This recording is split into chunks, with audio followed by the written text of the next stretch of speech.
안녕하십니까. 이번에는 이제 수도권 민심 상당히 바로미터가 되는 중요한 지역 두 개의 여론조사를 보면서 현재 서울과 경기도 수도권의 판세가 어떤가 이걸 한번 살펴보겠습니다. 먼저 김병민 후보 광진갑, 이건 아주 중요한 서울의 거의 중심일 겁니다. 서울의 중간 정도. 왜냐하면 강남 서초 송파는 국민의힘이 좀 우세하고, 그리고 저 북쪽에 북서쪽에 있잖아요, 민주당이 우세한. 근데 한강벨트에 딱 중앙에 있으면서 상당히 캐스팅 보트 하나 왔다 갔다 서행 보트 지역, 요런 데 중요한 전략 지역이거든요. 광진구가 광진갑하고 을이 있잖아요. 광진갑의 여론조사가 어제 바로 놓았습니다. 여기 우리 국민의힘의 김병민, 그리고 민주당에는요 이정헌 두 후보가 나왔는데 여론 조사가 어떠냐? 김병민 45, 그 다음에 민주당의 이정헌 45.5, 이 말은 0.5 똑같다 봐야죠. 1%도 아니고 0.5. 김병민 45.0, 그 다음에 이정헌 45.5, 0.5 똑같은 거예요. 이게 바로 서울 수도권 민심이라고 저는 봅니다. 어떤 여론조사 보면 워낙에 이번 여론조사는 개판입니다. 원희룡 보면 알잖아요. 3%까지 갔다가 또 이게 10몇 프로 차이 났다가 3% 갔다가, 이게 무슨 여론조사 이렇습니까? 이걸 어떻게 믿냐고. 오차범위라는 게 무슨 의미가 있냐고요. 참 이게 황당한 여론조사가 많이 나오는데, 저는 여론조사를 크게 신뢰를 안 하고요. 오히려 거대한 민심의 흐름이 어떻게 되는가, 이런 게 중요하다고 보는데, 제가 보는 민심은 서울에서 저는 상당히 팽팽한 지역이 대부분이다. 아마 몇 개 지역 빼고는요 거의 저는 5% 이내라 봅니다. 이게 중요한 거예요. 5% 이내다. 그 이상 차이 안 나요. 4년 전에 저희가 백세석 참패할 때도요 거의 전국에 3% 차이로, 득표율은 3%밖에 차이 안 났어요. 근데 그때 우리가 대패했잖아요. 근데 이번에 그보다 더 차이 날 이유가 없잖아요. 그렇다면 저는 5% 이상 차이 나는 여론조사는 다 믿을 수 없다. 믿을 수 없다 봐요. 지금요, 오늘 연합뉴스나 보면 부산에서 민주당이 36% 1등이고 국민의힘이 2등이던데 1% 차이로. 그걸 누가 믿어요? 어떻게 부울경에서 아무리 그래도 국민의힘보다 민주당이 지지율이 높다, 이 여론조사를 누가 믿을 수 있냐고요. 우리 여론조사 이전에 주위의 상식이나 그동안 분위기라는 게 있잖아요. 이게 말이 안 되잖아요. 지금 딱 근데 이거 보니까 이게 바로 저는 표본이라 봅니다. 팽팽하다는 거죠. 선거는 이제부터라는 거예요. 김병민, 이정헌은 누구냐면 JTBC 앵커죠. JTBC. 그 다음에 김병민은 참 진짜 이런 반듯한 청년입니다. 저 이런 청년 처음 봤어요. 제가 9년 전에 YTN 처음 방송했거든요. 그때 김병민도 방송을 많이 했습니다. 오랫동안. 그때 처음 인사를 했는데 한결같이 진짜 공손한 예의 바르고, 그 다음에 방송할 때 발언도 보세요. 절대 있고 품격 있는 이런 능력 있는, 그리고 경희대 학생회장도 하고 박사까지 해서 상당히 실력과 능력, 장래가 촉망되는, 어떻게 보면 이준석하고 가장 대비되는 이런 청년 정치인입니다. 4년 전에도 아깝게 억울하게 석패했는데, 이번에 민주당의 전해숙 삼선 의원이죠. 전해숙 의원이 탈당까지 해버렸잖아요. 탈당까지. 그래서 JTBC 앵커 이정헌 민주당 후보인데 지금 팽팽하다. 반드시 끝까지 젖먹더니까지 다 해서 어떻게든 차이 크게 안 날 겁니다. 이기든 지든 끝까지 이기게 됩니다. 몇 표라도 1000표, 2000표 대부분이 그래요.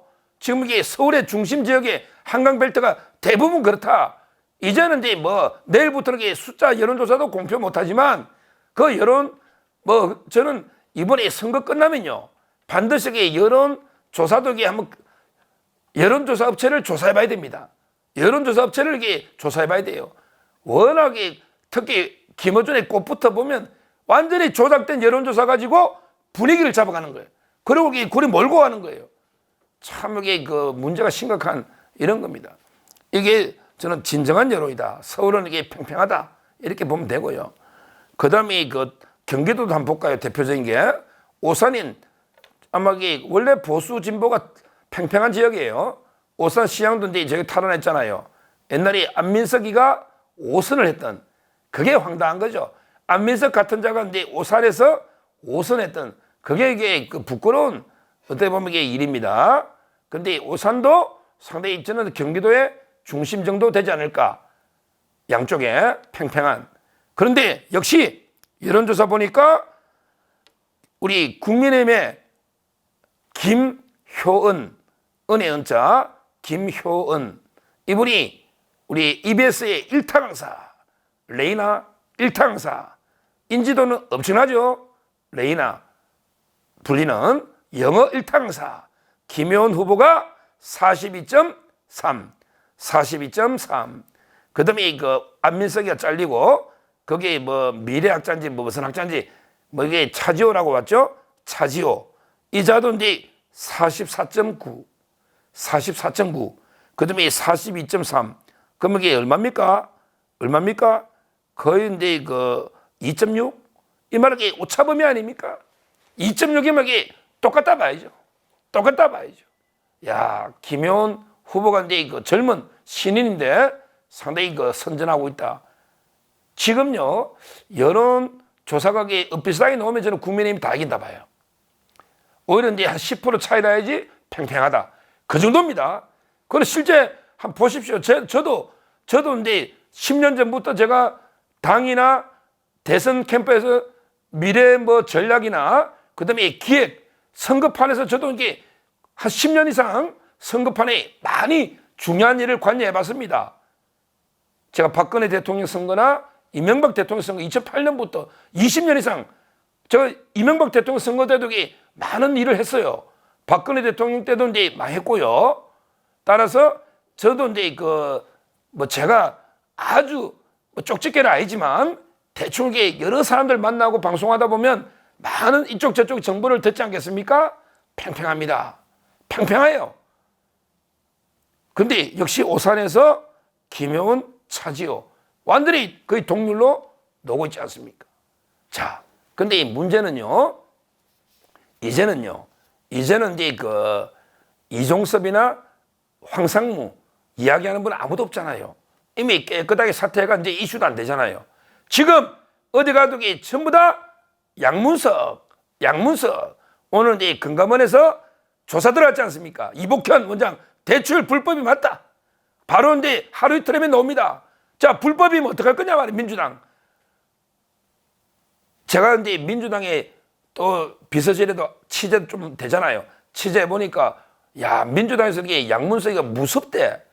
이자는 이게 무슨 일을 할지 모르니까 만약에 공천 취소했다가 이재명이 무릎 꿇고 무슨 일을 저지를지 모르니까 겁이 나서 못한다는 거예요. 겁이 나서 워낙 거치니까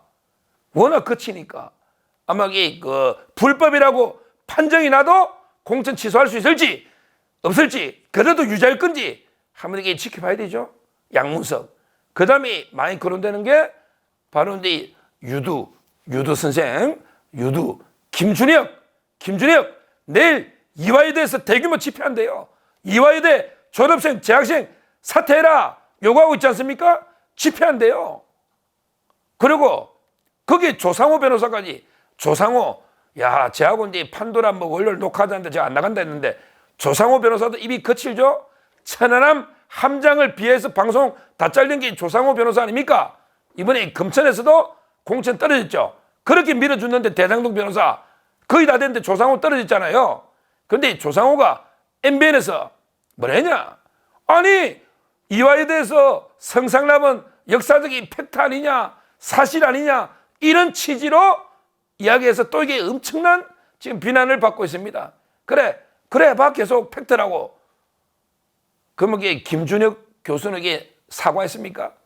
자기도 사과 안 했어요. 다만 이게 방법이 좀 이게 부적절했다. 너무 직설적이었다. 이렇게 표현 방법만 이야기했지 이게 팩트가 아니다 말이에요. 그 논문에도 그게 없어요. 아니 김준혁 이자가 뭐 곡학아시죠? 학자도 아닙니다. 그냥 논문도 그런 말이 없어요. 성 접대했다는 말이 없어요. 근데 그걸 왜곡 가짜뉴스 해가지고 마치 이게 논문에서 성 접대를 시켰다. 김한란 초대 총장이 이와야 이런 말도 안 되는 걸 한 거 아닙니까? 논문에 그런 표현이 어딨냐 말이에요. 없잖아요. 뭐 박은정이 이종건도 마찬가지죠. 이종건은 이제 그 아예 고발 당해버렸잖아요. 실제 그 피해자들이 송금한 그 돈에서 변호사 20여 개 왔다. 그게 이제 그 계좌 추적해서 놓은 거죠. 실제 변호사비를 우리가 알 수가 없잖아요. 계좌 추적해서 놓은 거죠. 이게 고발 당했습니다. 야, 그리고 이제 오늘 양문석에 대해서 또 이제 신지호 제가 선배하고 어벤져스 전략에 보니까 기자회견 하러 갔잖아요. 지금 이게 기자회견이 놓는지 안 놓는지 모르겠지만 상당히 양문석 대출은 아주 이제 조직적으로 뭐 민주당 조직적으로 이루어진 이런 데 사기 대출이다. 나중에 그 기자회견이나 기사가 뜨면 다시 한번 그 양문석은 다루기를 하고요. 이런 데 양문석, 김준혁, 그다음에 박은정 이런 게 정치판을 지금 지배하고 있는 이슈입니다. 그렇다면 우리 중요한 거는 중도가 이제 남은 건 중도밖에 없죠. 중도하고 그다음에 그 일부 투표자를 끌고 가는 거잖아요. 저는 이 세 명이요 중도표도 끌어올 수 있지만 일부라도. 근데 중요한 거는요 이 세 명이 이런 발언하면요 우리 보수층들이 다 투표하러 갑니다. 이게 중요한 거예요. 자, 박정희 대통령이 여고생 가지고 마약하고 채태민 위안부하고 오늘 위안부 단체도 항의 성명했습니다. 위안부하고 성관계하고 그다음에 초등학생하고 성관계하고 이러면요 우리 보수층의 박정희 대통령 존경하는 분이 대부분이잖아요. 이분들이 분노해서 투표장에 다 간다니까 이 효과가 큰 거예요. 오히려 역으로 양문석이나 김준혁이나 박은정이나 이자들이 뭐 좌파표를 끌어온다기보다 우리 보수가 뭉쳐서 투표장으로 분노 투표 가는 이게 있단 말이에요. 그래서 저는 아마 이제 그 광진갑의 그 김병민, 그다음에 오산의 김효원 이분들에게 승리할 걸로 저는 생각합니다. 왜? 지금 이제 이슈가 그렇거든요. 분위기가 완전히 제가 이슈를 잡았단 말이에요. 그리고 이제 우리 보청에 이제 투표 안 하겠다는 사람 없어요. 이제 제 주위에도 야, 저 쓰레기보다 못한 양문석이 저 진짜 입이 하수도보다 못한 김준혁이 감히 우리 박정희 대통령을 이렇게 모욕해 이러고 있단 말이에요. 이제는 이게 투표하러 갑니다. 이게 분노 투표예요. 분노 투표. 저는 상당히 지금 앞으로 남은 게 좋다. 우리한테 상당히 좋다. 지금 전 지역이 한동훈 위원장도 그랬잖아요. 50몇 개, 60개. 제가 보기 대부분이 5% 미만의 박빙인데 이런 지금 양문석, 김준혁, 박은정이가 선거판을 완전히 지배하고 있기 때문에 이제는 앞으로는 상당히 국민의힘에 유리한 이런 국민이 될 수밖에 없다. 이렇게 보이고요. 우리 다시 한번 이런 사람들 심판해야 안 되겠습니까? 김준혁이 박정희 대통령 이렇게 모욕하는데 이걸 그냥 두야 되겠습니까? 양문석이 마찬가지죠. 이종근, 박은정도 마찬가지죠. 반드시 심판해야 되고 그러면 저는 오늘 소개한 우리 김병민 진짜 제가 후배 중에 그때 인품으로 보면 참 진짜 훌륭한 후배 아닙니까? 김병민. 제가 어제 박재홍의 한판 승부에서 방송 만났습니다. 김병민. 진짜 힘드니까 오랜만에 만나서 껴안고 했는데 우리 광진의 김병민 후보 진짜 이게 가능합니다. 이번에 확실하게 한번 밀어주시고 전국적으로도 도와주시고 그다음에 오산에 우리 김태희라고 하잖아. 김태희. 오산에 우리 국민의힘 정말 끝까지 밀어서 우리 오산도 이제 안민석이가 5선 했잖아요. 안민석이가 우리 레이나 선생님 안민석이 5선 잃어버린 20년 오산도 우리가 이게 찾아와서 오산에도 목련꽃이 피어야 안 되겠습니까? 광진에도 목련꽃이 피어야 안 되겠습니까? 두 분의 승리를 진심으로 기원합니다. 감사합니다.